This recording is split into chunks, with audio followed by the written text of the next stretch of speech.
Every single day, people take unwanted or unused items to thrift and antique stores across the country. But as the saying goes, one man's trash is another man's treasure, and we're here to prove it. Identify valuable things before you throw them away. Join us as we show and tell of treasures found and sold by a full-time reseller with the hopes of helping you find some treasures of your own. Welcome to the What's Sold podcast. Welcome back to the What's Sold podcast. As always, I'm your intrepid Moondog Brandon Doble with my good friend Matt Brock, the Mercento de Madnesso, the Merchant of Madness. And we are back.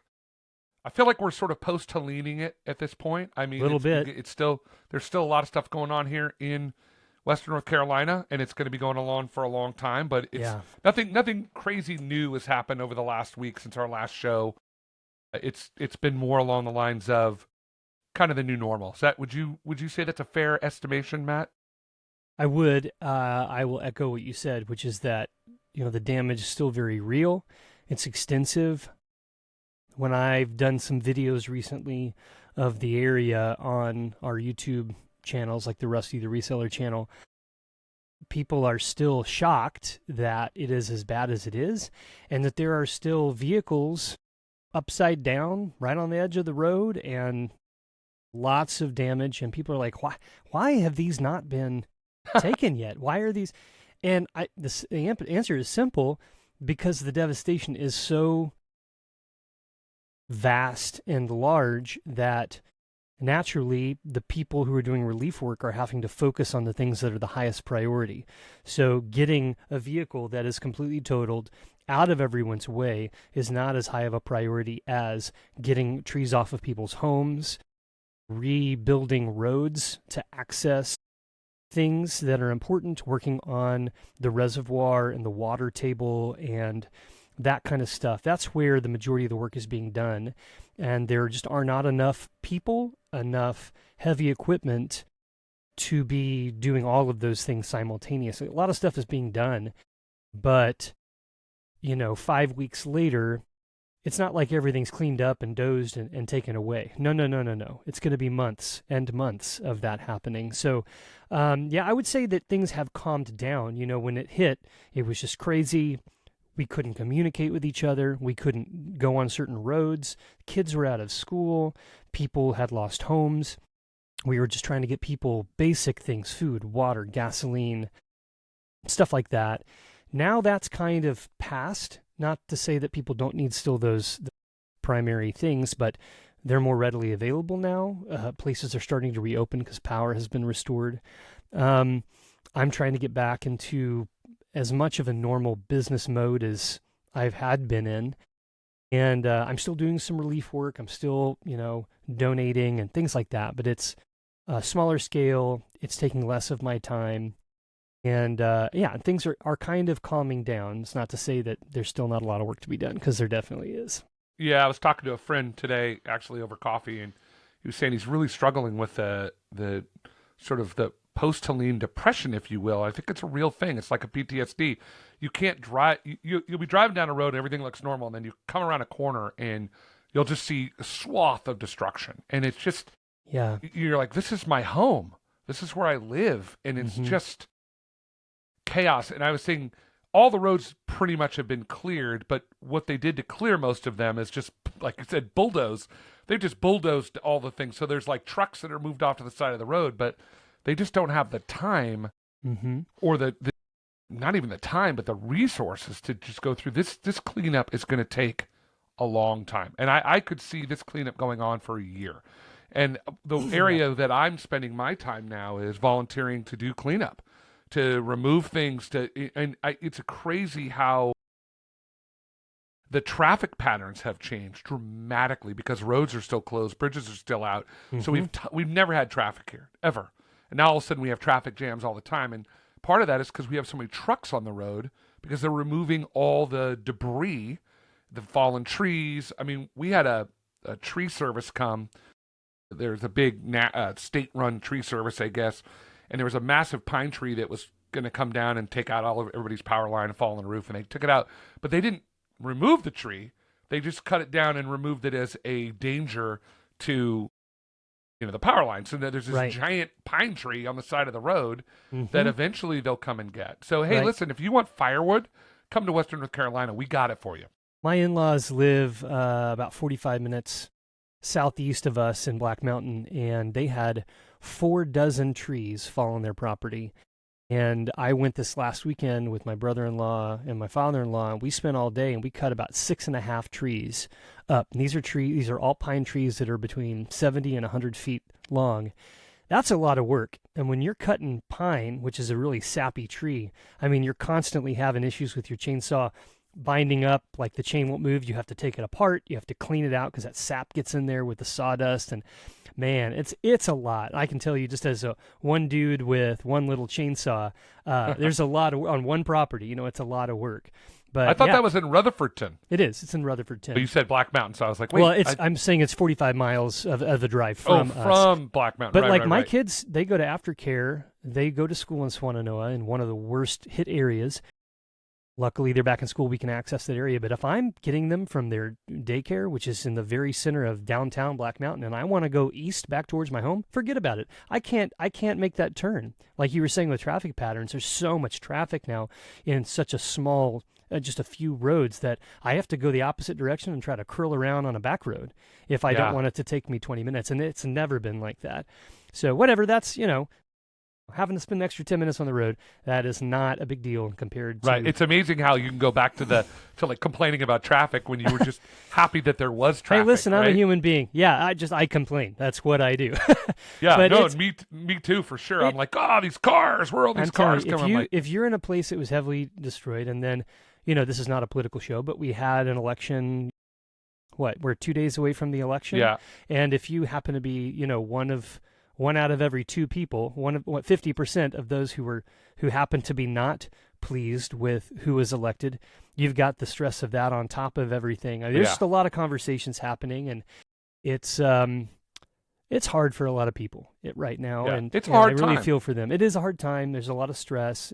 Anyone's thoughts and prayers and donations, all of those things are super helpful. And I just want to say, I don't know if any people who follow the Rusty channel are actually listeners of this podcast as well, but I just want to say thanks to, we've had a lot of people donate money between the YouTube video revenue, which I'm going to be donating, and money that was either directly donated to me or to a GoFundMe that I started, which you can find on that channel. We've raised about $6,000 in the last month.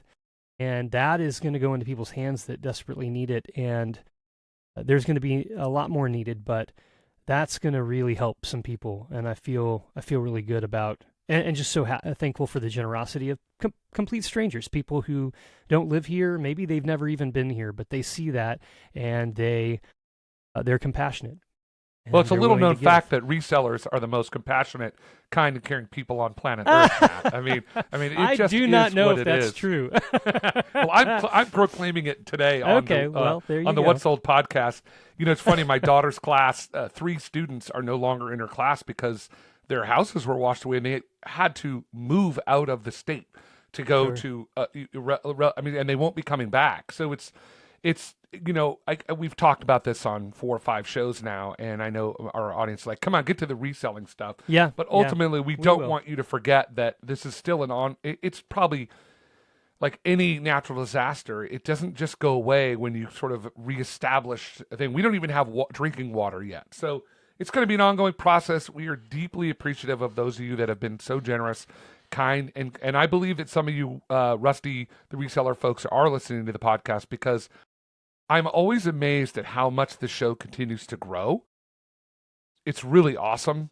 It's exciting. It's obviously fun to do, but we didn't set out to do it just for, because Matt and I needed to take, 5-6 hours a week out of our day, out of our week, just to have fun.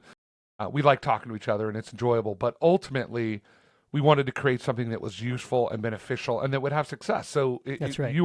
If you're listening right now, you're part of that success, and we're appreciative of that. Definitely. I will not hit you over the head, but remember to follow, like, and subscribe. And if you get a chance to write a review, reviews on Apple Podcasts are super helpful. People read them. People look at them. And if you know another reseller, tell them, hey, these guys are doing some cool work. should have a listen. Anyway, all right, Matt. We have chitter chattered away, and we want to talk about reselling. So, what did you sell this week? That's my favorite part. And don't give me how much you sold it for. I love the reveal. I love that part. Yeah. Okay. Well, I'll start off. One of the things I sold this week is this set.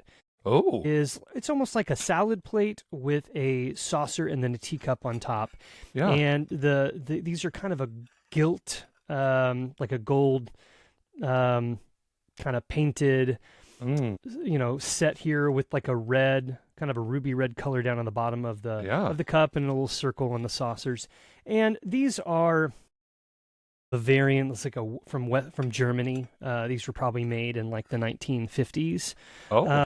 So this from Friedstadt Bayern? Perhaps. Oh, okay. These were sold. These sold for $45. That's not a huge sale, but it seems like more and more, and I think it's just because I'm learning more about it. Though it's not my favorite thing to sell because they're fragile, they're bone china. There's a high chance that they could get damaged in transit. And so glass and ceramics are not things I like to sell a whole lot just because of that risk. But the more I learn, the more I do come across ones that are valuable. There's a ton that are not, but there are some that people want. And so if they're really colorful, if they've got kind of that, that gold paint on them, and they're in good condition, there are buyers for that kind of stuff. This was a set that I paid $8 for at a thrift store. So I'm not making a ton of money off of this, but it is a good example of things I sell. Most of the things I sell, honestly, are less than $50. Probably 75% of the things that I sell are less than $50. So to make a living at selling items that sell for that cheap, you really have to sell a decent volume. Of course, I'm always trying to move towards fewer items of more value. That's why I like to sell things like jewelry and watches and instruments, things like that, where the cost is a little bit more, hundreds of dollars, thousands of dollars, but when I sell it, the time it takes to make that one listing is no more than it took me to make this listing. Right. But I stand to make a lot more when I do it. Another thing I sold this week. Wait, before you go on from that, Matt, do you suspect this was obviously part of a bigger set, correct? Originally it was. Now, I didn't get to buy the whole set. It's a double-edged sword. If you have a whole set and it's valuable, you're going to make more on that sale. But the more items you have, the more risk of damage in transit. Because it's difficult. Do you suspect the person that bought this was trying to fulfill a whole set? No, possibly. So some buyers buy pieces that they had a complete set, right? Or maybe they inherited an almost complete set and they want to complete it. Sometimes people use these things and a little thing gets broken while they're trying to clean it, or somebody drops it and they're like, oh no, I need to replace that. So there's actually a whole site out there called I think it's called replacements.com, something like that. And it's this kind of thing. So they're selling pieces of all kinds of different sets from all places in the world and all time periods. And it's really just to replace things that you're trying to complete a set or replace something that was damaged. So that's one group of people, but also people like these little saucers things. You can put those up on bookshelves. They can be aesthetic just for like knickknacks. People use little teacups. These are the kind of thing that you probably aren't actually drinking out of. They're really made for looks, not as much for use, because they're not the kind of thing you want to put in a dishwasher. But especially ones that are pretty, or maybe they have a little damage, they'll put either fake or real plants in them, like dirt, and put a little plant. And then again, that's kind of they can put it by the windowsill instead of using a pot. It's just another way of kind of reusing something for a different purpose, which I love that idea. Wait, I am piqued now. I am piqued. If you could be piqued, I am piqued. My curiosity is, I should say. So this replacement.com site, do they store all this stuff in some giant warehouse in Iowa, or what do they do? I don't know the answer of where everything is stored, we but need I to assume... we need to send our researchers out on this one. Well, I think, and I may be wrong on this, but at least part of, if not the entire platform, is not unlike a platform like eBay, where it's actually a lot of different sellers utilizing that platform, and they have their own back-end store or whatever where they put it in. I think they both will buy items from you. Like, so if I have something, they might buy it from me, and of course they turn around and mark it up and then sell it through their website for a more amount. So it's either that's how they source their items and then sell them directly, or they may have it so that you as an individual can be selling something through there, and whenever it sells, you ship it. I'm not 100% sure, but I know for sure they do sell a portion of their own things themselves, and they do buy. So that's actually piques my interest too, because I've heard about it, and I've even seen the site, but I haven't done a deep dive on exactly the way that they operate. Oh, I smell a future show in our coming up talking about replacement.com, sure. because I'm fascinated by that idea, because anybody that's ever had any sort of collectible or just things I remember, I think I've mentioned this on the show before. I had a wine. Excuse me. Bless you. Sorry about that. I had a wine fridge that I needed a fan replacement for, and man, it was hard to do that. So I can't imagine if you had like if you were collecting a set of china that maybe your grandparents had bequeathed to you, and you're missing one piece. What a great tool and the markup on that. So if you're a reseller, being able to find that tool to use that, because you're out amongst the hoi polloi, you're out there in the world, and you might stumble across something that has great value. I mean, hey, you could say it's only $50 or $75, but if you pay $8 for it, that's significant. So exactly. Anyway, and there are, and since we're talking about this, I can't remember if I mentioned it or not, but about a year ago, I bought the contents out of an entire room in the back of a thrift store, and months later, I still had tubs of items that I hadn't gone through, because I'm just one person. It takes time. And I was going through, okay, this tub, what am I gonna throw away out of this? What am I gonna donate? And what am I gonna try to sell? And I came across this little teacup and saucer, which looked really gaudy and ugly. It was like butterflies, and it looked just not in style. And by looking at it initially, I thought, I'm just going to donate this probably. But I researched everything before I do it. I'm so glad I did. I ended up selling that teacup and saucer for $1,400. Whoa! It was a brand called Ainsley, AYN SELY or LEY, something like that. I think we talked about that at one point, right? That particular one just happened to be really maybe rare or collectible. And so glad I researched it. The point is, just because you see something out there that's maybe not in vogue, stylistically it's not as popular, people aren't really using teacups and saucers out as much as they used to, don't just overlook it. Things are still worth researching, and you can sometimes come across really valuable examples of certain genres that are not typically valuable, but there are exceptions to the rule, right? And that was an exception, and I just happened to have it. So that one sale out of thousands of items represented about 30% of my cost on that entire room.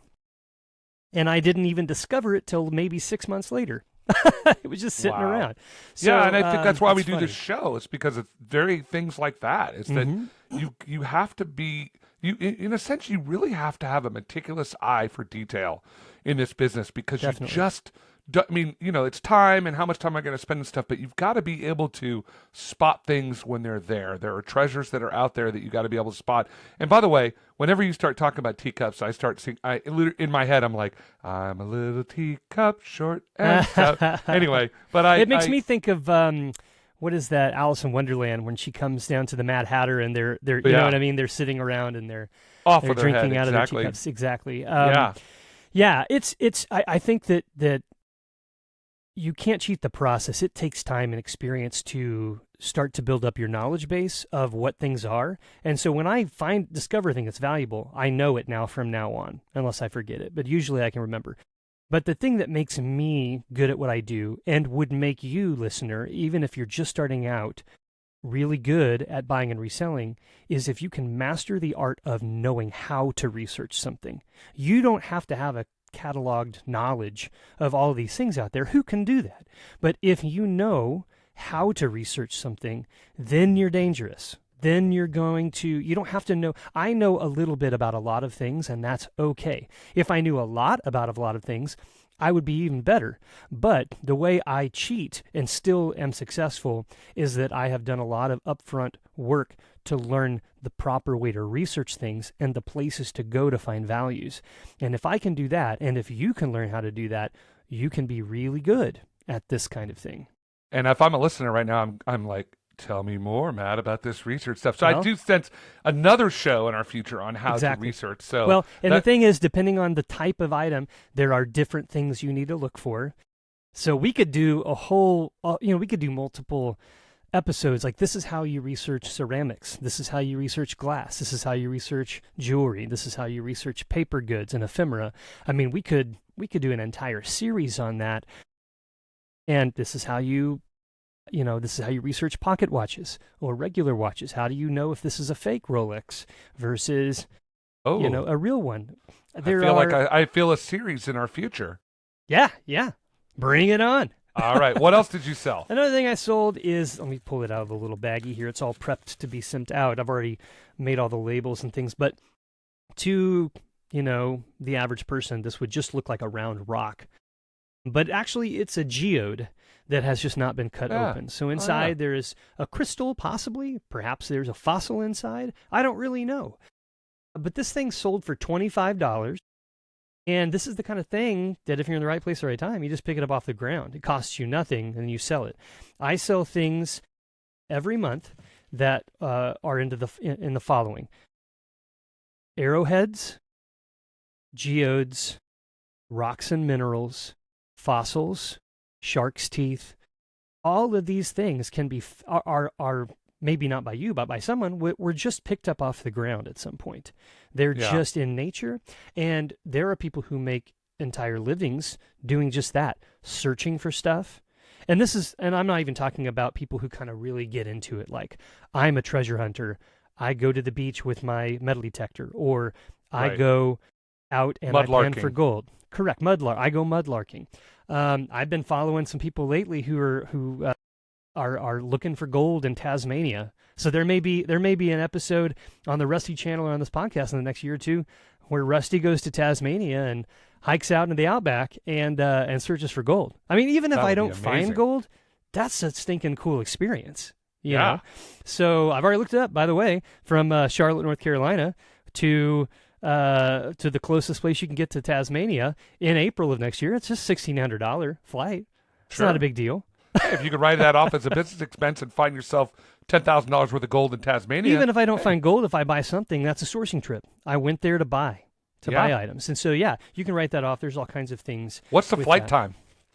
You don't want to know. It's like 15 hours, right? Oh, it's probably more than that. I mean, you got to go. I would imagine. I don't know this for sure, but it's near. It's even further west than New Zealand, and I think that New Zealand flights from like LAX are something like 14 hours. So it's probably between 14 and 16 hours. That's from LAX. So I have to get from Charlotte across the country and then go.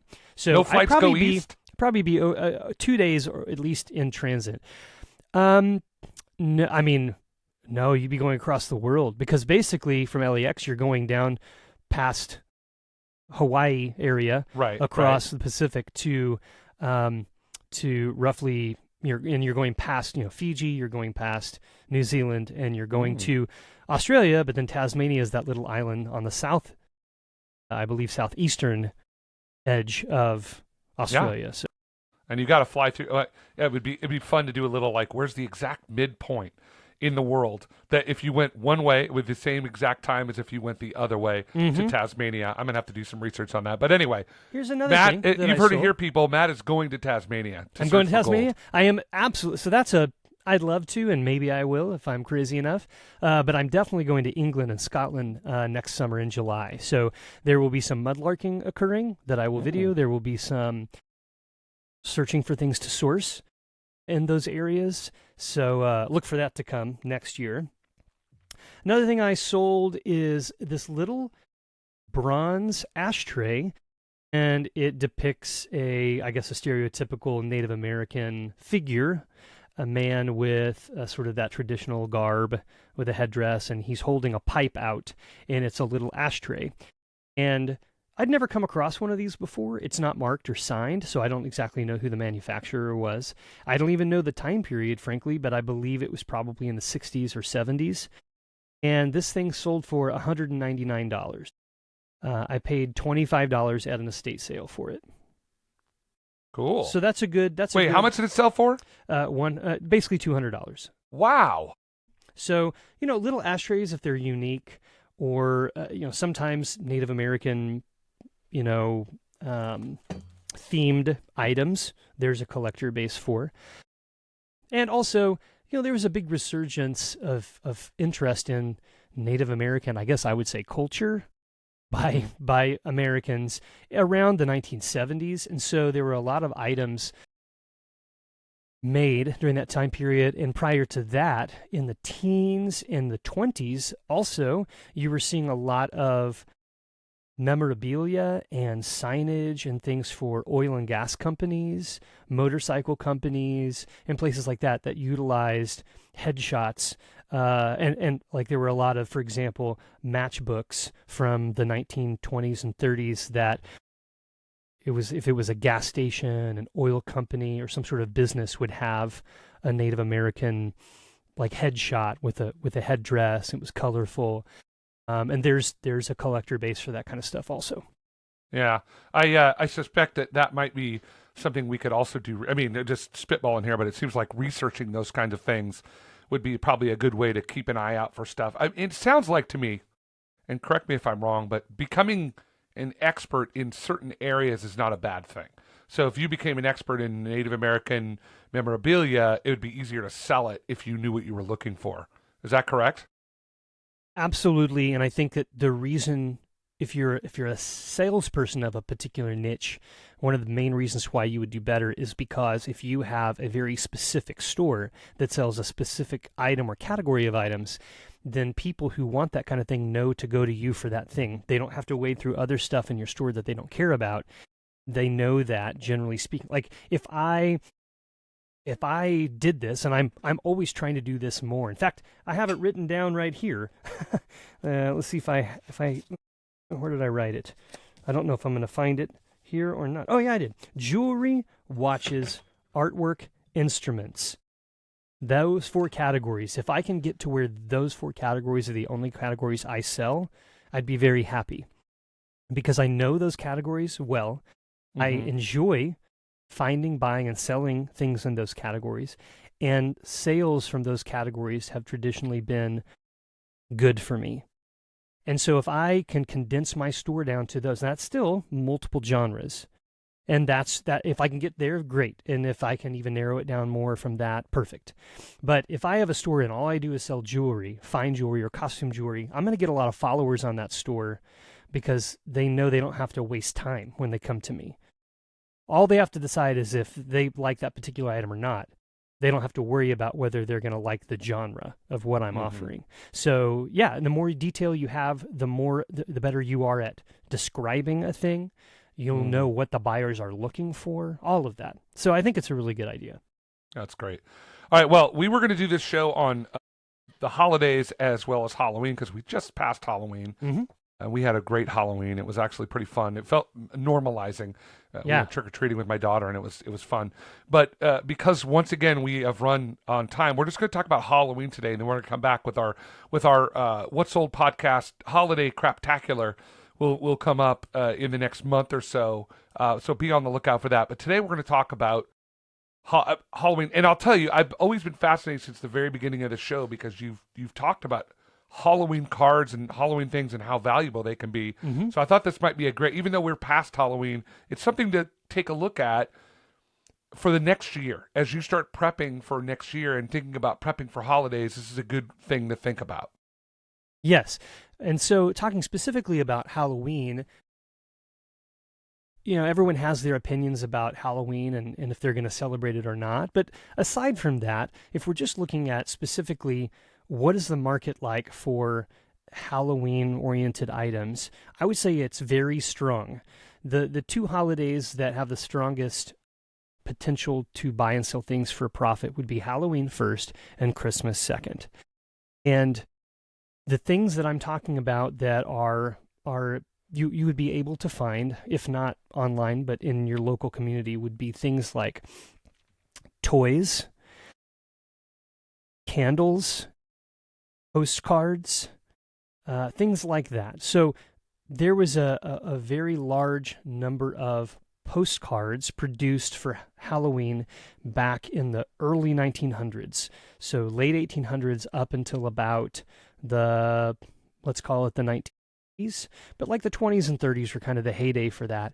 And it's exactly what you would think. It's just these different scenes depicting something to do with Halloween, whether it's kids bobbing for apples, a party happening, black cats, witches, ghosts. You really don't see a whole lot of ghosts, so to speak, from that time period. It's more things like pumpkins, like jack-o'-lanterns, and witches on brooms, and creepy scenes where you're looking into a mirror or looking out the window and you see some bats and some, a witch flying over, that kind of thing. They're really colorful, and there were some excellent artists creating these pictures. So all postcards, if it's not a photograph, this was an artist who had a concept. They created a piece of art, and that piece of art was then copied and then printed in, whatever mass production at the time that they were doing. Some of these were produced in the United States, but a large number of them were produced in Germany, in Dresden specifically, which you may know of as a sad area in World War II that was Dresden fires, basically bombed to nothingness, and all of those factories that were producing those were destroyed. I say all of those. I guess I can't say that, but a large number of them were destroyed, never to be rebuilt. So not only when you're buying one of these are you buying something that was produced in a location that no longer exists, which that fits in with collectability, but over time, here we are in the 2020s, and if these were made in the 1920s, these are technically antiques at this point. They've crossed the 100-year mark, and every year that goes by, more and more of these that exist are changing hands. They are getting destroyed. They're being damaged to the point where their value is being reduced. So over time, the number is being reduced, which means what is existing still in really good condition becomes rarer all the time. So I've been selling for full-time, primarily on eBay, for a little over 4 years at this point, and I can tell you that the general value of Halloween postcards 4 years ago and today, it has gone up. So the average price, I'm kind of spitballing here, but to my recollection, the average price of a Halloween postcard 4 years ago was in like $24 to $25 range. Today, if you want to buy a decent condition Halloween postcard on eBay, you almost cannot find one for less than $30. So if you think about that, that's over $1 increase per year on something that costs less than $30, which is pretty good. If you're thinking about buying something, let's just say for an investment purposes, buy a bunch of really high quality things and hold on to them. But if you can find them in lots, sometimes you can find them in lots, groups of them. And when you do that, the price per card ends up being less. So you can sometimes get them for $15 or $20 a piece. And if that's all you wanted to do was buy something for $15 or $20 and then sell it for $30 to $35, you're not making a ton. You have to do decent volume on that. But the point is there is money there. And the better quality, the higher the price, and there are certain artists that you should look for. My favorite Halloween artist is a man named Samuel Schmucker. It's like Schmucker. I think as an artist, I think he is incredibly underappreciated and because his stuff is not in museums as big paintings and stuff like artists' names that you would know, but he was incredibly prolific in the number of things that he produced, and they're just so stinking cool looking. Like everything from the colors, the composition, the characters that are in there. There's this one card, it's my favorite one he ever did. Well, there's two, but one specifically is this little girl in a dress, and she's in the middle of the card, and she is standing there holding hand in hand. On one side, it's like a pumpkin, and on the other side, it's an owl. and they're the same size as her, and they're just, it's like they're walking and skipping together. But he's got another one where she's holding, that same little girl's holding a pumpkin with two owls next to her left, yep. and this big orange moon behind her. It's beautiful. Oh yeah. There's another one where there's this woman, I think, and she's standing in this long, super like ruby red robe, and I think she's standing maybe over a pot, like a cauldron, and behind her are all of these creepy looking faces, like pumpkins and different things. But a card like that, some of his cards are going to sell for hundreds of dollars, $200, $300, $400 for one postcard. It's a piece of paper, basically. But it's the artistry, it's the rarity, it's the condition, and it's the holiday, because people love Halloween and they like to decorate. So why do people buy these? Some people buy these just to decorate during Halloween. They put them up on the bookshelf, they put them on the mantle. It's fun to kind of decorate your space. Other people buy them just to resell. Other people buy them to collect. So Halloween postcards do very well. Other things that sell well are candles that are made to look like, let's say, a black cat or, a pumpkin, something like that, from the 30s and 40s. Vintage items sell the best. I'm going to hold up a couple of things here to show you, and this is in a plastic baggie, but this is a cardboard owl, and it has a kind of like this kickback cardboard pieces on the back, almost like kickstands, where you can set it up on like a table or something. And there's some old, like almost like crepe paper that's made of orange color, and this is from like the 1940s. So something like this would probably sell for $50 or $60. But it's the kind of thing that you might find in a box at a yard sale that's been in someone's attic. They're like, why do I still have this? Just $20 for the whole box. You know what I mean? That kind of thing happens. So you can find things like this. Another example, and this is a great example because it's in the original packaging. And it says Trick or Treat Party Horns. And they're basically toys that you blow on the plastic end over here, and it either blows out, it either makes a noise or it blows out some confetti stuff, you know what I mean, that you would use at a party. And it still has, the price on it and stuff. What was the price? $1.49. So wow. This is probably from this is like the 1940s, 1950s, and it's just never been opened. And something like this, again, you could find something like this at a yard sale or an estate sale. They wouldn't know that it has much value. The last one I'm going to show, I'm going to pull out here. It is also cardboard with kind of this like paper stuff, but this is it almost looks like a little witch, kind of, holding, and it's made out of cardboard and this crepe paper stuff, holding like a broom on one hand and a little skull in the other. And it can fold up into, it can be flat, or you can... It's like a pop-up book. Yeah, and this says it was handmade in Denmark. But this is, again, from the 1940s, 1950s. This is probably one of those export items. They were producing it there, but the purpose was to export it to the United States to be sold in department stores. Places like, wherever I don't know what the most popular, Sears, something like that. And again, it's been used, it's bent up a little bit, but it's not damaged, it's not broken or torn. And so something like this would be a fun thing to put up. Not only is it Halloween, but it clearly doesn't look like something that's made today.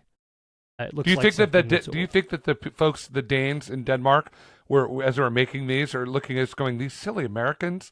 Why would they want something like this? But or do you think they didn't like Halloween for themselves?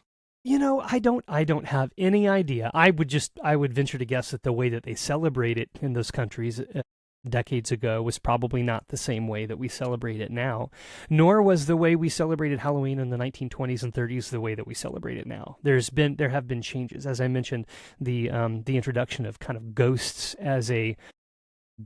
and goblins as a Halloween common theme was not that popular back in the 20s and 30s. It was more about, and even skeletons to some degree were, but not as much. So it was the moon. The moon and the moon was also really big in print. So crescent moons particularly, if you ever find real picture postcards with people and a crescent moon in the background, it was popular. Dances, they would go and they would stand by the crescent moon and get their photo taken. Parties with moons, those things sell for hundreds of dollars. They're very collectible. Wow. And those aren't even Halloween themed. They just happen to be using a moon as a central part of that image. So awesome. Halloween stuff is popular, and so is Christmas. If you want to get into it, this is what I would recommend you do. Go now, because we're past Halloween right now. Now, and really January through the summer is the best time to purchase Halloween items, because they're about as far away from the peak of people's interest as you can get. And you can buy them cheaper during those months. So go and look up Halloween, maybe just Halloween and eBay, and then go to sold items and look at the highest first. You'll see the types of things people have been paying for, and your jaw will probably drop at what people are paying for certain things. Once you're armed with the knowledge of the things that sell for the most, now you know what to look for. You know what to research for. And if you buy them months away from October, then you're likely to get them at a cheaper price. If you have the ability to float that cash, float that money, that expense, until about a month before Halloween, so we're talking around the end of September, do so. And about a month ahead of time, you can either run it on auction or put it at a high price, buy it now, because you're going to get the most profit selling it right around that time period, because that's when people are searching to buy those things. They're prepping to decorate their house, or they're prepping for whatever, or maybe they just got interested because they're like, oh yeah, you know what, I do like Halloween, I'd like some little knickknacks to put around the house, and then they go to eBay to find it. Same thing with Christmas. The peak times to sell items of a particular holiday are about 30 days before the holiday and up to that holiday, sometimes about a week after. After that, wait 6 months, then go looking to buy those things.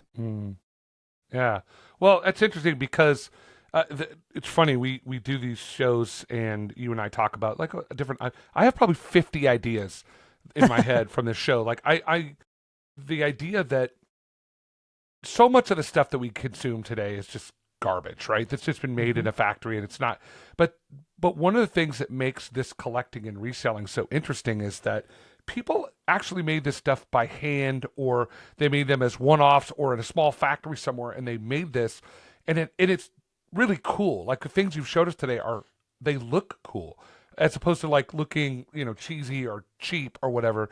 They just look cool. So I love the idea of becoming an expert on Halloween type items, or, Samuel Smucker, he made items of Christmas and Valentine's and all this stuff. He did. Yep. So super, super cool about that. So, anything else you want us to know about as we prep for Halloween or other? Well, we're going to do a holiday show, so I don't want to steal your thunder. I guess the last words I would give is, let's say you don't have the money to go out and buy, or you don't have the time to search for a bunch of these things. But let's say you're kind of a crafty person, or you're a little bit artistic. If you have spare time, make some little Halloween-oriented crafts that can sit on someone's mantle or a table. Or create a little picture that is clearly utilizing common themes for Halloween. Pumpkins, ghosts, skeletons, witches, brooms, black cats, bats. Put those things together and wait until about a month before Halloween. You'll sell those things, and you'll make more money doing it then than you would any other time during the year. And some people have Etsy stores entirely dedicated. They work all year creating a themed pieces of art or crafts that are themed around a particular event or a particular holiday. And sure, you can sell those things throughout the year, but they're waiting for that fourth quarter, for their primary sales, October or Christmas and December. If you're doing Christmas-oriented things, there's a huge market for that stuff. Yeah, and we haven't really even talked about Etsy, and we're going to. I have a good friend who is a retired professor, and he created an Etsy store of etchings, and it has been super successful. He's an artistic type like you, and it's not like he's making huge money from it, but he's definitely making good money from it. So we'll talk about that as we move forward into the future. But otherwise, we have once again run up against time.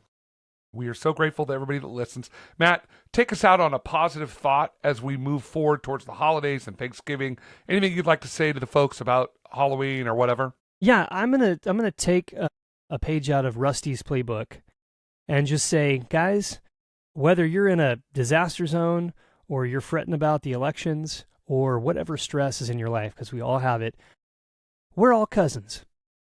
Yes. We're all still connected. Go out there, just even if you're faking it, smile and just do your best to try to treat other people well, because I think deep down people just want good things for others as well as themselves. And there's just don't buy into all the media hate and fear that seems to be pushed out to us all the time. Try to be kind when you're out with people, and it's going to go a long way. Absolutely. Great words. Great way to take us out. We will be back with a brand new show next week. But otherwise, everybody have a great week. Talk with you soon. Take care.